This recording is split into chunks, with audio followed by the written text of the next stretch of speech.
This channel does not promote any violent, harmful, or illegal activities. All content provided by this channel is meant for an educational purpose only. দলে দিলীপ অস্বস্তি। মেদিনীপুর জেলা বিজেপির কার্যালয় ধুন্ধুমার। দিলীপ পন্থীদের বেধড়ক মারধরের অভিযোগ। বিজেপির জেলা সভাপতি সমিত মণ্ডল জেলা পার্টি অফিসে ঢুকতে গেলে গন্ডগোলের সূত্রপাত হয়। জেলা সভাপতি সহ তার অনুগামীদের বেধড়ক মারধর করা হয়। ভাঙচুর করা হয় জেলা সভাপতির গাড়িতেও। ভয় এলাকা ছাড়ে। কি পরিস্থিতি তৈরি হয় এবং এখন কি অবস্থা আমরা জানবো দেবব্রত আমাদের রিপোর্টারের কাছ থেকে। দেবব্রত, দেখো, প্রাথমিকভাবে বলে রাখি যে উত্তেজনার পরিস্থিতির সৃষ্টি হয়েছিল সেটা প্রাকৃতিকভাবে বৃষ্টি হওয়ার ফলে কিন্তু শান্ত পরিস্থিতি হয়েছে। যদিও জেলা সভাপতি, বিজেপির জেলা সভাপতি, তাকে কিন্তু মেদিনীপুর যে জেলা পার্টি অফিস, সেই পার্টি অফিসে চলে যেতে হয়েছে। কিন্তু যারা দিলীপ বিরোধী, যারা দিলীপ বিরোধী তারা কিন্তু এখন পার্টি অফিসের সামনে রয়েছে এবং যারা দিলীপ অনুগামী যারা কিন্তু ছিলেন তারা অলরেডি আস্তে আস্তে পার্টি অফিস ছেড়ে বেরিয়ে যাচ্ছে। মূলত সূত্রপাতে গতকালকে যে জগন্নাথ মন্দিরে দিলীপ ঘোষের যাওয়া, সেখান থেকে সূত্রপাত শুরু হয়েছিল। গতকাল সন্ধ্যাবেলা যেমন আমরা দেখেছিলাম যে দিলীপ ঘোষের ছবিতে জুতার মালা পরিয়ে তাকে জুতা মারা হচ্ছে বলা যেতে পারে এবং তার বিরুদ্ধে স্লোগান দেওয়া হচ্ছে এবং ঠিক সেই ছবিটারই পুনরাবৃত্তি, সেই ছবিটার উপর পদক্ষেপ করতে যেহেতু দিলীপ জেলা সভাপতি দিলীপ অনুগামী, সেজন্যই কিন্তু জেলা সভাপতিকে ঘিরেই কিন্তু এত গোলমালের সূত্রপাত এবং এই গোলমালের ক্ষেত্রে মাঝখানে পড়ে তাকে মারধর খেতে হয়েছে এবং তার ফলে তিনি এলাকা ছেড়ে বেরিয়ে গেছেন। আপাতত শান্ত রয়েছে জেলা পার্টি অফিস চত্বর বলা যেতে পারে। তুমি নজর রাখো দেবব্রত, আমরা আমাদের দর্শকদেরকে সেই ভিডিওটা আরেকবার দেখাতে চাইবো।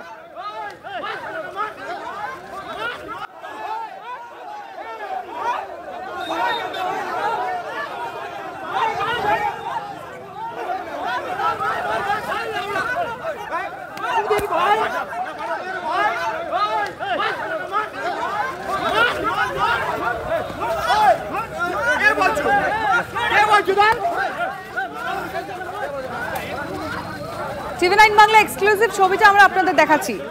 গতকাল জগন্নাথ মন্দিরে দিলীপ ঘোষ যাওয়ার পর থেকে তৃণমূল স্তর থেকে শুরু করে শীর্ষ বিজেপি নেতারা তারা তাদের মতামত জানাচ্ছেন। এটা নিয়ে কোনো সন্দেহ নেই যে বিজেপির মধ্যে একটা অস্বস্তি রয়েছে। দলে এখন দিলীপ অস্বস্তি যাকে বলে। মেদিনীপুর জেলা বিজেপি কার্যালয়, তারপরে ধুমধুমার ছবিটা সামনে এসেছে, যেটা এখন আপনারা দেখছেন টিভি9 বাংলার পর্দায়। যারা দিলীপ পন্থী রয়েছেন তাদের বেধড়ক মারধর করা হয়। কিভাবে মারা হয় সেটা আপনার সামনে এই ছবিটা। বিজেপির জেলা সভাপতি সমিত মণ্ডল জেলা পার্টি অফিসে ঢুকতে যান আর সেখানেই গন্ডগোলের সূত্রপাতটা হয়। জেলা সভাপতি সহ তার অনুগামী যারা ছিলেন সেইখানে প্রত্যেককে মারা হয়। ভাঙচুর করা হয় জেলা সভাপতির গাড়িও। ভয় এলাকা ছাড়েন তারা, কার্যত পালিয়ে যায় জেলা সভাপতি সহ তার অনুগামীরা। উত্তেজনা সিপাহীবাজারে জেলা পার্টি অফিসের সামনে। পার্টি স্কুলে রেখেছি আমরা, যে দিলীপ ঘোষের যত জেলা পরিষদের কার্যালয় যত দিলীপ ঘোষের পোস্টার ছিল সবকে ছেড়ে নর্দমে ফেলে দিয়েছি। তার মধ্যে আজকে ওরা এসেছিল, কিন্তু আমাদের সামনে টিকবে না, কারণ আমাদের রক্তে ভারতীয় জনতা পার্টি বইছে। আমরা হচ্ছে বিজেপির সন্তান। ছেড়ে দেবো দিলীপ ঘোষকে? কে হরিদাস পাল 2015 সালে এসছে, দিলীপ ঘোষ 2015 সালে এসছে। খড়গের উপনির্বাচন প্রেমচন্দ্র রাগে ইচ্ছা করে টিকিট দিয়ে হারিয়েছে।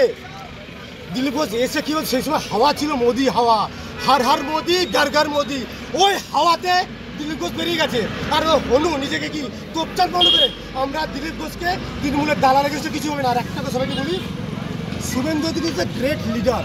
Suvendu Adhikari is the my বাপ because of the Suvendu Adhikari, Mamata Bandyopadhyay.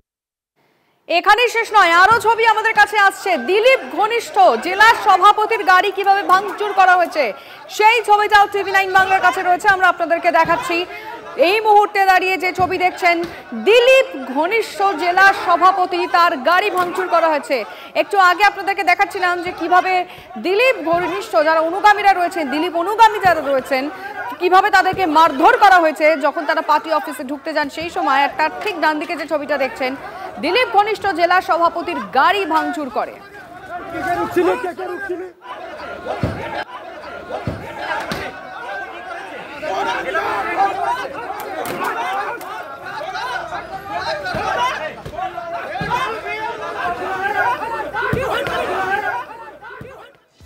কিন্তু এখানে শেষ নয়, দিলীপ ঘোষ ছাড়লে দল 26-এ আরো ভালো ফল দাবি কে করছেন ব্যারাকপুরের প্রাক্তন বিজেপি সাংসদ অর্জুন সিং। তার দাবি, অনেক আগে থেকেই মমতা বন্দ্যোপাধ্যায় ও ফিরহাদ হাকিমের সঙ্গে যোগাযোগ ছিল দিলীপ ঘোষের। জাস্ট লাইক কালকে উনি এক্সপোজ হয়েছেন এই ব্যাপারটা আমি বহুদিন ধরে দিল্লিকে বলেছিলাম। আমার যাকে যে বিজেপি যারা নেতৃত্বকে, আমাদের সিনিয়র নেতৃত্বকে আমি বহুদিন বলেছিলাম যে এই লোকের উপরে আপনারা বিশ্বাস করছেন, যে লোকটা দিলীপ ঘোষের উপরে বিশ্বাস করছেন, এই দিলীপ ঘোষ সরাসরি মমতা ব্যানার্জির সঙ্গে যোগাযোগ রেখে ইনি চলেন। নালে একটা কথা বলুন, 21 সালে অত লোক খুন হলো, বাড়ি ছাড়া হলো, দিলীপ ঘোষকে কে বাড়ি ছাড়া করেছে, বা দিলীপ ঘোষের উপরে কে হামলা করেছে, বা দিলীপ ঘোষকে কোন মামলা মোকদ্দমা হয়েছে? 2024 সালের পরে ইলেকশনের লোক মার খাচ্ছে, কাউন্টিং হল থেকে তাড়িয়ে দেওয়া হচ্ছে, আর দিলীপ ঘোষ মাছ ধরছেন, বাইরেকে মাছ ধরছেন, আর তারপরে ভিডিও পোস্টিং করছেন। মমতা ব্যানার্জি মাঝে মাঝে মমতা ব্যানার্জির কথা শুনে উনি মমতা ব্যানার্জির বিরুদ্ধে একটা মানে একজন মহিলার বিরুদ্ধে যে কথাটা না বলা, সেই কথা বলে উনি বিজেপিকে খাস্তা করতেন। এটাই আমরা এটাও বারবার বলতাম।